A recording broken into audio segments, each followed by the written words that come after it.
Hello guys, बहुत दिনৰ মূৰত আপোনালোকলৈ এটা ব্লগ আগবঢ়াইছোঁ। আশা কৰোঁ আপোনালোকে চাব বুলি।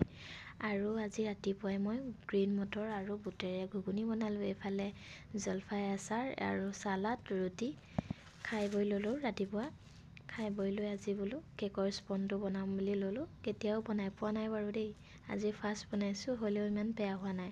বাৰে প্ৰতি উদঙাই চাই আছোঁ কেনেকুৱা হৈছে বুলি। যি কি নহওক বাৰু, ইমান বেয়াও নহ'লে। তাৰপিছত দুপৰীয়া ভাত পানী খাই লৈ আকৌ পনীৰ বনাবলৈ ল'লোঁ। আজি 3 দিন মানেই হ'ল মই গাখীৰ গোটাই থৈছোঁ পনীৰ বনাম বুলি। কিনি অনা পনীৰ খাবলৈ মন নোযোৱা হৈছে। ঘৰত বনোৱা পনীৰ খাই খাই কিনি অনা পনীৰ জুতিয়ে নলগা হৈছে। যি কি নহওক, মোৰ পনীৰ হ'বই আৰু বেছি টাইম নালাগে হ'বলৈ কাৰণে, আৰু একদম ইজি হয়। আৰু মই ৰাতিপুৱা সময়তে এয়া কাবুলী বুট তিয়াই থৈ দিছোঁ ৰাতিলৈ পনীৰ চব্জি বনাম বুলি।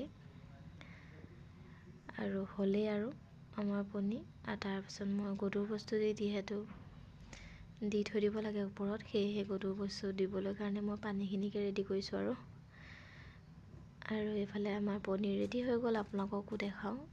এয়া দেখিছে নহয়, 1 লিটাৰ গাখীৰ আছিলে। 1 লিটাৰ গাখীৰত মোৰ এইখিনি পনীৰ বহুতখিনিয়ে ওলাইছে।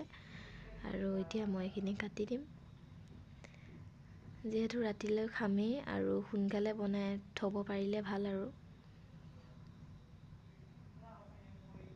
আৰু এতিয়া এইখিনি মই কাটি লৈ অলপ টাইমৰ কাৰণে পানীত দি থৈ দিম। এয়া চাওক কিমান ধুনীয়া হৈছে ন পনীৰখিনি।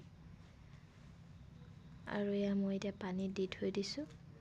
ৰাতিলৈ যিহেতু খামেই, অলপ টাইম এনেকৈ থৈ দিম। বাৰু আজিলৈ আহিছোঁ, বাই।